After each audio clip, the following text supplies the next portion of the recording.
নমস্কার বন্ধুরা, আশা করছি সকলে অনেক ভালো আছো। নতুন একটি রেসিপিতে তোমাদের সকলকে স্বাগত।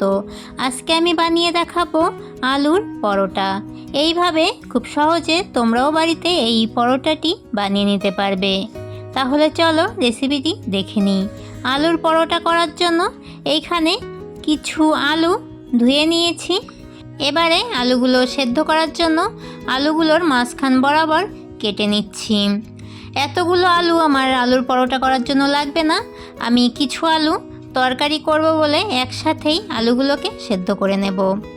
আলুগুলো কেটে নিয়েছি। এবারে আলুগুলো সেদ্ধ করার জন্য এখানে প্রেসার কুকারের ব্যবহার করছি। কুকারে আলুগুলো দিয়ে দিচ্ছি পরিমাণ মতো জল। প্রেসার কুকারে আলু সেদ্ধ করার সময় জলের পরিমাণটি একটু কম থাকলেও কোনো অসুবিধা হয় না। দিয়েছি সামান্য লবণ। এবারে আলুগুলো সেদ্ধ করতে বসিয়ে দিয়ে ময়দাটাকে মেখে নেব। এইখানে আমি ময়দা নিয়েছি, শুধু ময়দা দিয়েই পরোটাটা করব।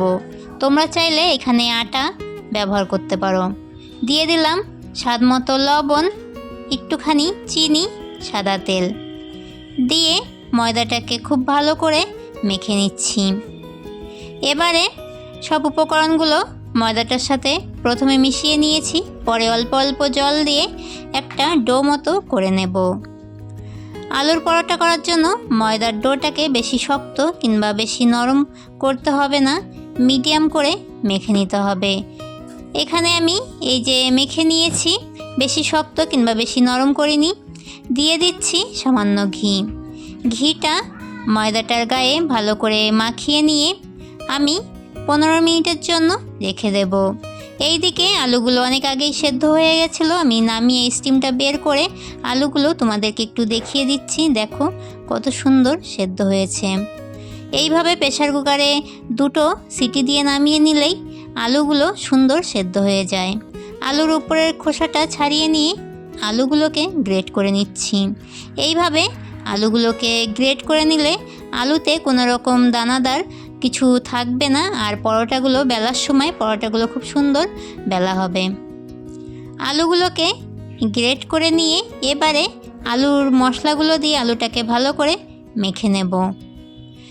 এবারে দিয়ে দিচ্ছি স্বাদ মতো লবণ, হাফ চা চামচ মতো জিরে গুঁড়ো, হাফ চা চামচ মতো ধনে গুঁড়ো।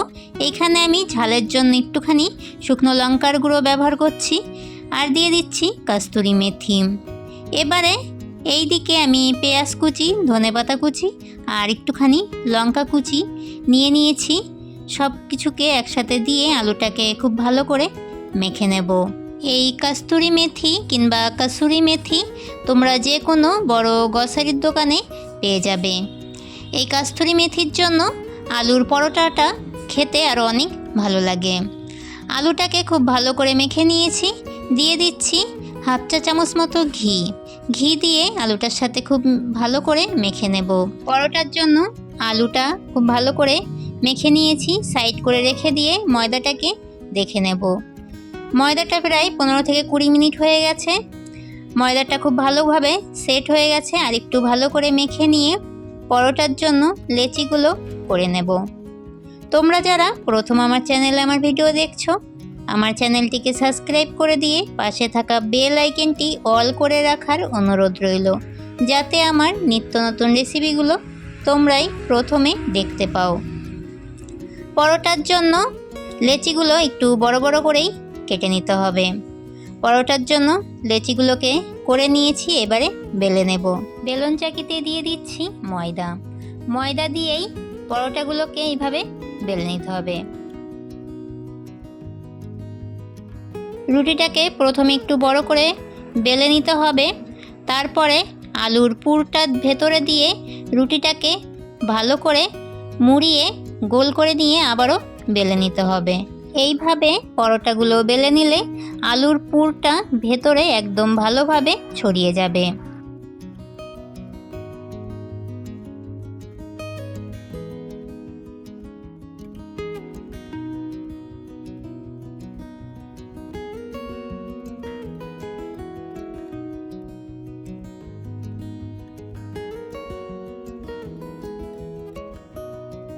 পরোটাগুলো বেশ ভালোভাবেই বেলে নিয়েছি। একটু মোটা করেই পরোটাগুলোকে বেলে নিয়েছি। আর একটা পরোটা তোমাদেরকে বেলে দেখিয়ে দিচ্ছি।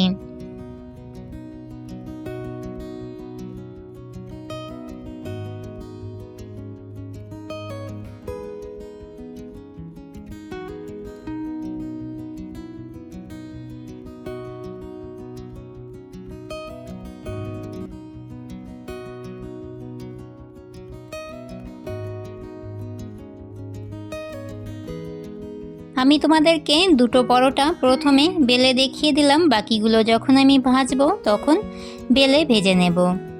এবারে এখানে একটা চাটু নিয়েছি, চাটুটা আগে থেকেই গরম করে নিয়েছিলাম। পরোটাটাকে প্রথমে এইভাবে দিয়ে 1 মিনিট মতো ভেজে নিয়েছি, আবারও উল্টে দিয়ে এবারে দিয়ে দিচ্ছি সাদা তেল। তেলটা প্রথমেই দেবে না, প্রথমে এইভাবে একটু ভেজে নিয়ে তারপরে তেলটা দিয়ে পরোটাটাকে ভেজে নেবে। পরোটাগুলো ভাজার সময় গ্যাসের আঁচটা লো ফ্লেমে করে দিয়েই পরোটাগুলো ভেজে নিতে হবে, এতে পরোটাগুলো খুব ভালো ভাজা হবে। পরোটার 4 সাইড দিয়ে আবারও 1 চামচ মতো সাদা তেল দিয়ে পরোটাটাকে আমি 3 মিনিট মতো ভেজে নিয়েছি। গ্যাসের আঁচটা লো ফ্লেমে করে দিয়েই পরোটাটাকে আমি ভেজে নিয়েছি। পরোটাটা ভাজা হয়ে গেছে, আবারও আরেকটা পরোটা ভেজে নিচ্ছি। প্রথমে এইভাবে দিয়ে 1 মিনিট মতো রেখে দিয়ে দ্বিতীয়বারের বার একটু সাদা তেল দিয়ে পরোটাগুলোকে এইভাবে ভেজে নিতে হবে। আমরা প্রায় সবাই পরোটা খেতে অনেক ভালোবাসি, আর সেটা যদি হয় আলুর পরোটা তাহলে তো কোনো কথাই নেই। এইভাবে এই আলুর পরোটাগুলো খেতে অনেক স্বাদের হয়েছিল বন্ধুরা। তোমরাও বাড়িতে অবশ্যই আমার এই রেসিপিটি ফলো করে আলুর পরোটাগুলো বানাবে, তাহলেই বুঝতে পারবে এই রেসিপিটি খেতে কতটা ভালো লাগে। সব পরোটাগুলোকে ভেজে নিয়েছি, একটা পরোটা তোমাদেরকে ছিঁড়ে দেখিয়ে দিচ্ছি। পরোটাগুলো খুব ভালোভাবেই ভাজা হয়েছে, ভেতরটা দেখো কত সুন্দরভাবে আলুর পুরটা চারিদিকে ছড়িয়ে গেছে। তো আজকের মতো এতটাই, আবারও দেখা হবে নতুন একটি রেসিপির সাথে আগামী দিন। টাটা।